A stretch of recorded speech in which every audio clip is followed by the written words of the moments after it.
What is going on, guys? Welcome to Test This Tech, of course, from here to Jarrell. And I have the Fifine K688 here. This is a dynamic microphone, and I really feel like that they got something here with this particular capsule.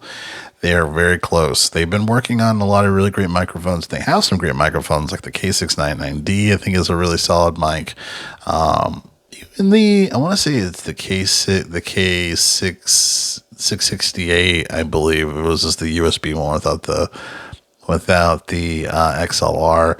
It looked a little funky, but the microphone sounded good too. But I think this is really their best microphone that kind of resembles the warmth of an SM7B without having to deal with, having a lot of gain to be implemented within the sound. I think this is a really nice sounding microphone.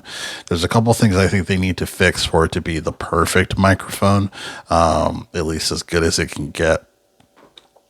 I do like the style of the microphone. I think the main problem with the microphone is the microphonicness.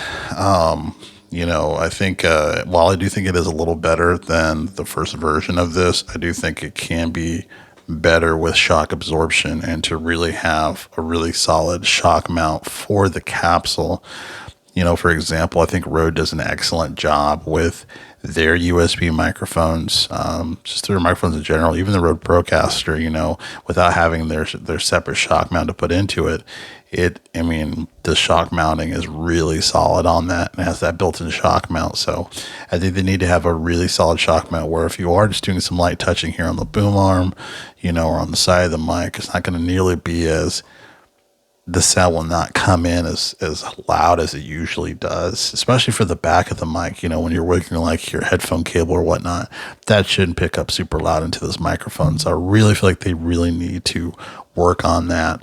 The next thing I think they need to work on is adjusting the grill for the mic. They did make some adjustments with this particular windscreen. It does do a better job with plosive projection versus their prior one, but I still think that they need to have at least, I don't know, what is this, 3-4 inches of a space. I think that would be even better against plosive projection. I would like to see that adjusted. If they can adjust that, have the same type of windscreen, because I do like this windscreen, but just adjust that grill where there's a little more space. I think that would be even better. That would be even better for the microphone. But that's about it. I think USB, it sounds fantastic. XLR, it sounds really good too. It's really just the microphonicness. I think the frequency of the microphone is great as well. If they can fix those things, I think people will be reviewing this mic again, but they'll be using it for everything else, for content, for social media, because they can keep the price at a managed level too. This could be it. So